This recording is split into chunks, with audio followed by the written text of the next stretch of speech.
Mademoiselle, Madame, Monsieur, bonsoir et bienvenue dans cette édition. En voici les principaux titres.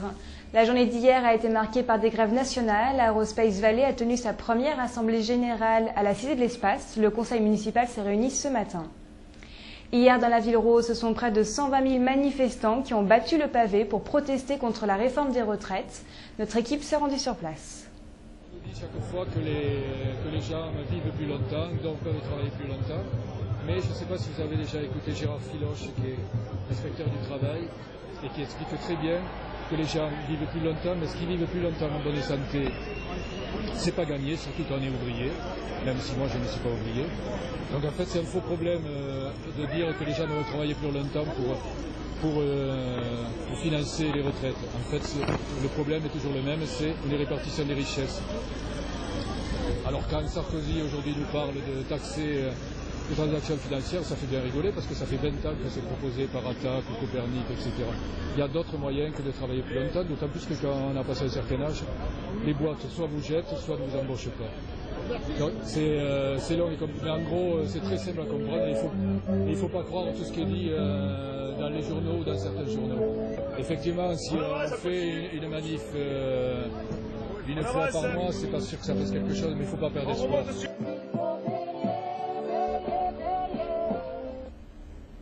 La place du Capitole a accueilli hier des producteurs locaux venus vendre fruits, légumes et volailles à petit prix. Les étals n'ont pas mis longtemps à être dévalisés. Les détails en images avec Simon Marty.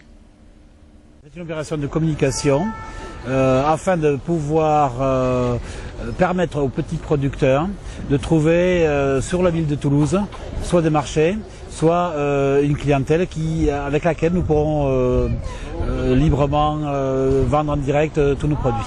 On recherche de la transparence des prix, c'est-à-dire que si on passe que par des groupements, on a un petit prix.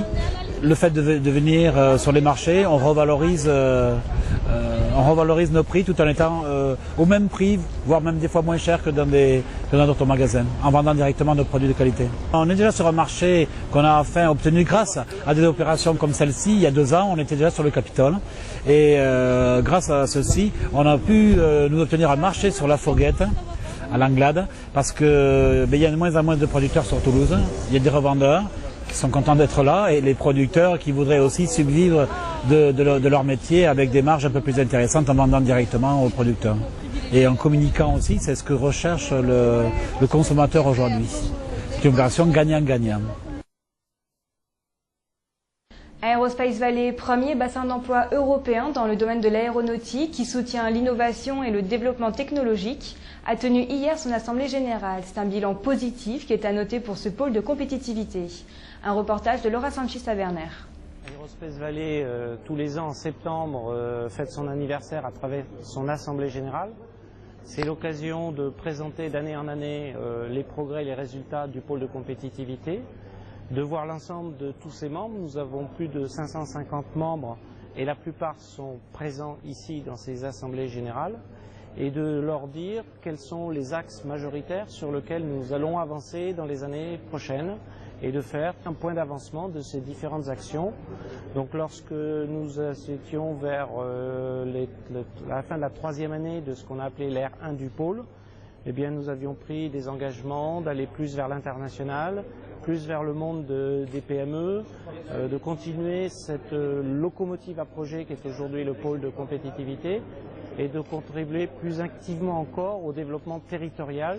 Je crois que tous ces objectifs, sans faire de satisfaction exacerbée, ont été globalement atteints et nous allons partager les résultats avec tous les membres du pôle. Les projets du pôle, c'est d'une part les grands projets de recherche, c'est d'autre part les projets de plateformes mutualisées.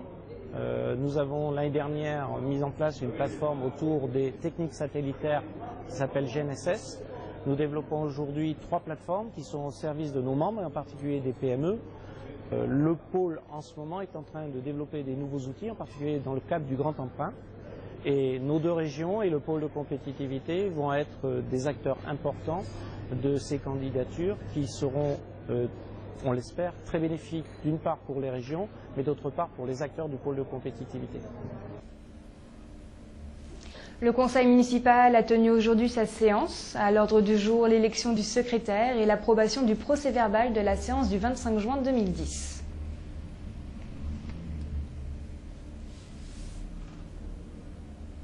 Voilà pour les images du conseil municipal.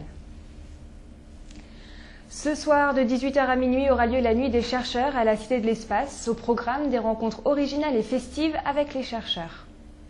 La Nuit des chercheurs, ça fait 3 ans qu'on l'organise. C'est un événement européen dont le concept, c'est rencontrer des chercheurs, mais il y a des contraintes. C'est pas de PowerPoint, pas de conférence. Donc le principe, c'est d'inventer des animations pour rencontrer des chercheurs. Et il y a un autre leitmotiv, c'est pas besoin d'être Einstein pour comprendre une carrière scientifique. Alors les spécificités pour cette année, donc un parcours libre, c'est-à-dire que c'est gratuit, les gens arrivent, ils se promènent et ils font leur programme. Cette année, on a des nouveautés, le speed sharing, donc c'est des rencontres avec des chercheurs sur le principe du speed dating, donc 10 minutes pour parler avec des chercheurs.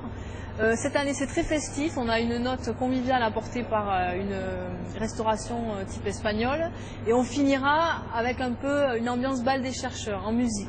Voilà, donc de 18h à minuit, ce sont que des rencontres autour d'expériences, de films, avec des chercheurs.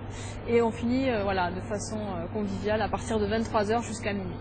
De comprendre notre métier, de sensibiliser les gens pour que désacraliser un peu ce métier qu'on ne connaît pas finalement, parce que si je demande dans la rue à quelqu'un qu'est-ce qu'un chercheur, qu'est-ce que l'INSERM, je peux vous dire que personne ne pourra me répondre. Et ça c'est quelque chose qui me vexe un peu, parce qu'on a quand même des approches qui tous les jours nous permettent d'améliorer la santé publique. Donc ça c'est vraiment une volonté de transférer notre savoir, nos projets de recherche et mieux faire connaître notre métier pour attirer une nouvelle vocation. C'est un travail qui est un travail très manuel, contrairement à ce qu'on peut penser. C'est-à-dire qu'il y a un énorme travail de réflexion, de bibliographie, de recherche des indications, des informations qui peuvent nous aider, de meilleures connaissances dans ce qui concerne la maladie, pour mieux la combattre, mieux la comprendre. C'est un métier qui est très manuel, donc il faut savoir se servir de ses mains et de ses deux mains. Et ça peut paraître un peu paradoxal parce qu'on dit toujours non mais c'est les gens qui sont enfermés dans des bureaux poussiéreux avec des barbes. Non, ben non. Et c'est quelque chose qui est très convivial. Je travaille à la recherche d'exoplanètes, c'est-à-dire des planètes qui tournent autour d'autres étoiles que le Soleil, avec en toile de fond l'idée de répondre à la question sommes-nous seuls dans l'univers? Donc on connaît très bien le système solaire, on sait qu'il y a de la vie uniquement sur la Terre et pas sur d'autres planètes. Et donc on s'est tourné vers d'autres étoiles en imaginant qu'elles étaient entourées de planètes et que peut-être sur l'une de ces planètes on trouverait de la vie comme sur la Terre. C'est la fin de cette édition, merci à vous de l'avoir suivi, je vous souhaite un excellent week-end sur CT2E.